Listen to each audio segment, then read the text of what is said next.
¿Por qué hay tanta gente fascinada por el río Éufrates?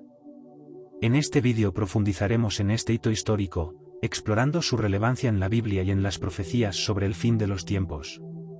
El río Éufrates se menciona tanto en el primer libro de la Biblia como en el último, y si entiende las profecías bíblicas, comprenderá la importancia crucial de este río. En Génesis 2, el río Éufrates se destaca como uno de los ríos que fluyeron desde el jardín del Edén. En Deuteronomio 1, Dios ordenó a Moisés y a los hijos de Israel que conquistaran la tierra de los cananeos llegando hasta el Líbano y alcanzando el gran río Éufrates. En el último libro de la Biblia, el Apocalipsis, la palabra de Dios revela que hay algo siniestro descansando en el fondo del río Éufrates, preparando el escenario para el Armagedón. Pero antes de explorar eso, permítanme hablarles de un acontecimiento significativo. Los historiadores creen que la ciudad de Babilonia estaba situada a unos 80 kilómetros al sur de Bagdad, junto al río Éufrates. En el Antiguo Testamento se nos cuenta la historia de la Torre de Babel, en una época en que toda la humanidad hablaba una sola lengua. Se dijeron unos a otros, construyámonos una ciudad y una torre cuya cúspide llegue hasta el cielo, y así nos haremos un nombre, para que no seamos dispersados sobre la faz de toda la tierra. Pero la Biblia nos dice que cuando Dios vio esto, destruyó la torre y dispersó a la humanidad por toda la tierra, haciéndoles hablar muchas lenguas para que ya no pudieran entenderse entre sí. Como ves, el río Éufrates ha sido un hito esencial en la historia bíblica. Pero, ¿y el futuro? ¿Qué le depara el futuro al río Éufrates? Pues bien, en el libro del Apocalipsis, durante el juicio de la sexta trompeta de Dios, la Biblia nos dice que una voz solitaria que salía de los 4 cuernos del altar de oro, que está delante de Dios, ordenó a un ángel de Dios que soltara a los 4 ángeles que estaban atados junto al gran río Éufrates. Y los 4 ángeles que habían sido preparados para esa hora, día, mes y año exactos fueron liberados para matar a 1/3 de la humanidad. Algunos puntos que vale la pena señalar aquí: Dios mantuvo cautivos a estos 4 ángeles caídos para un momento muy específico de la historia humana. Solo fueron liberados para una misión específica de destrucción. Pero, ¿por qué estos 4 son tan singulares como para mencionarlos por separado? Vale la pena señalar que solo hay otra criatura que es encarcelada en el abismo durante 1000 años, y es el mismo diablo. Pero esto sucede más tarde en Apocalipsis 20, lo que enfatiza la gravedad de la situación que involucra a estos ángeles caídos. Estos 4 ángeles en el Éufrates están en una categoría separada de los otros ángeles caídos. Esto es lo que la Biblia nos dice sobre la ubicación de otros ángeles caídos. Segunda de Pedro 2, versículo 4, dice: porque si Dios no perdonó a los ángeles cuando pecaron, sino que los arrojó al infierno y los entregó a abismos tenebrosos para ser reservados al juicio. Así que los otros ángeles caídos que se rebelaron en el cielo fueron arrojados al infierno y están encadenados. Pero, ¿qué tienen de particular los 4 ángeles encarcelados en el Éufrates? ¿Por qué son guardados solo para la tribulación, mientras que otros ángeles caídos no lo son? Algunos sugieren que estos ángeles son la representación exacta de lo que el diablo vino a hacer en esta tierra: matar, robar y destruir. Por eso solo serán liberados al final de los tiempos. Ahora, antes de seguir adelante, es necesario darse cuenta de que estos 4 ángeles satánicos no se parecen a nada que este mundo haya visto jamás. Imagina lo terribles que deben ser estos ángeles malignos para que Dios los haya mantenido encadenados en el fondo del río Éufrates.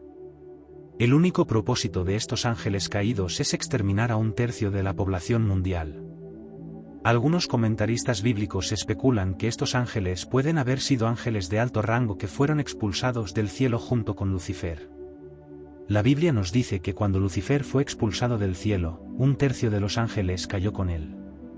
No se nos dan detalles sobre qué tipo de ángeles fueron expulsados del cielo, pero algunos estudiosos especulan que puede haber habido algunos otros ángeles jefes de alto rango incluidos. Y este argumento proviene del hecho de que estos 4 ángeles eran tan poderosos que Dios decidió mantenerlos encadenados hasta el período de la tribulación. Y cuando fueron liberados, dirigieron un ejército de 200 millones de jinetes. Lo que no sabemos es si este ejército estaba formado por caballos reales con jinetes reales, si era simbólico de un ejército demoníaco sobrenatural o si se trataba de un ejército moderno. Algunos comentaristas cristianos ofrecen argumentos adicionales, sugiriendo que estos 4 ángeles en el fondo del Éufrates son ángeles caídos de alto rango debido a lo que se nos dice en Efesios 6, versículo 12. La Biblia dice, porque nuestra lucha no es contra sangre y carne, sino contra principados y potestades, contra los gobernadores de este mundo tenebroso, contra las fuerzas espirituales del mal en los lugares celestiales. A partir de esta descripción, podemos interpretar que el diablo tiene un reino, el reino de las tinieblas. En este reino, hay una estructura de órdenes descendentes de autoridad, que son los principados o espíritus principales, los gobernantes malignos de las tinieblas, y luego las huestes espirituales de maldad, es decir, los espíritus malignos. Ahora, algunos podrían decir, bueno, eso es solo interpretación.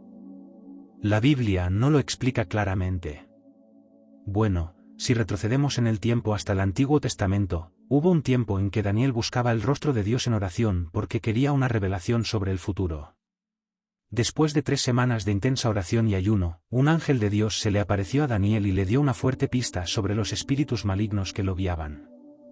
Daniel 10, 12-13 dice, entonces me dijo, no temas, Daniel, porque desde el primer día que pusiste tu corazón para entender y humillarte ante tu Dios, tus palabras han sido oídas, y por causa de tus palabras yo he venido.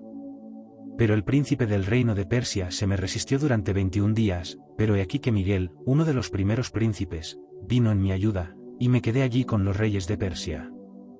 Así pues, desde el primer día en que Daniel comenzó a orar, Dios envió un ángel para proporcionarle una respuesta. Sin embargo, el ángel fue detenido durante 3 semanas, no por un demonio o un espíritu maligno, sino por un principado, un espíritu maestro maligno tan fuerte que Miguel, el arcángel de Dios, vino a ayudar y a luchar contra este principado. Esto nos da una fuerte pista sobre la existencia de espíritus principales malignos. Así que, como ves, es una interpretación válida ver a los ángeles que están encadenados en el fondo del Éufrates como ángeles principales de alto rango que pueden haber sido ángeles de guerra o agresivamente malvados cuando se rebelaron junto a Lucifer en el cielo. No lo sabemos con seguridad, pero la Biblia no nos da más información sobre estos ángeles, aparte del hecho de que cuando son liberados, tienen el poder de matar a 1/3 de la humanidad. La segunda vez que se menciona el río Éufrates es en el Apocalipsis, más concretamente en el capítulo 16, cuando se derraman sobre la tierra las 7 plagas de la ira de Dios.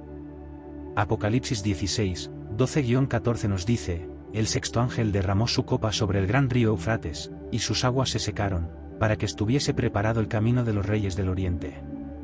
Y vi salir de la boca del dragón, y de la boca de la bestia, y de la boca del falso profeta, 3 espíritus inmundos semejantes a ranas, porque son espíritus de demonios que hacen señales, los cuales salen al encuentro de los reyes de todo el mundo, para reunirlos a la batalla en aquel gran día del Dios Todopoderoso. En este pasaje de la Escritura, se nos dice que este río icónico se secará. Tal vez se hayan dado cuenta de que en los últimos 12 meses, el río Éufrates ha aparecido con mucha más frecuencia en los medios de comunicación. Al Jazeera informó sobre la disminución del caudal del Éufrates en el sureste de Siria. La revista Premier Christianity publicó un artículo titulado El río Éufrates se está secando, pero no te dejes llevar demasiado por las profecías del fin de los tiempos, sugiriendo que la crisis medioambiental es sin duda un presagio de los últimos días. Además, varios estudios han informado de que el caudal de agua del río ha disminuido más de un 6% en el último siglo debido a presas y proyectos de regadío en Turquía, Siria e Irak. Armagedón solo puede describirse como la guerra de todas las guerras. El anticristo reunirá a toda la gente bajo su influencia maligna. Estas personas leales al anticristo formarán sus ejércitos para hacer la guerra contra el pueblo de Dios.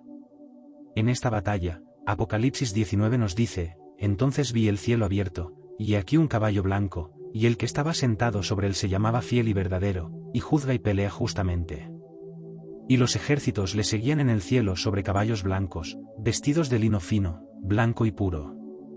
Entonces vi a la bestia, a los reyes de la tierra y a sus ejércitos reunidos para hacer guerra contra el que estaba sentado sobre el caballo y contra su ejército.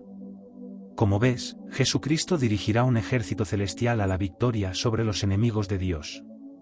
Estos enemigos incluyen a aquellos que se oponen a la autoridad de Dios y tratan a Dios con desprecio.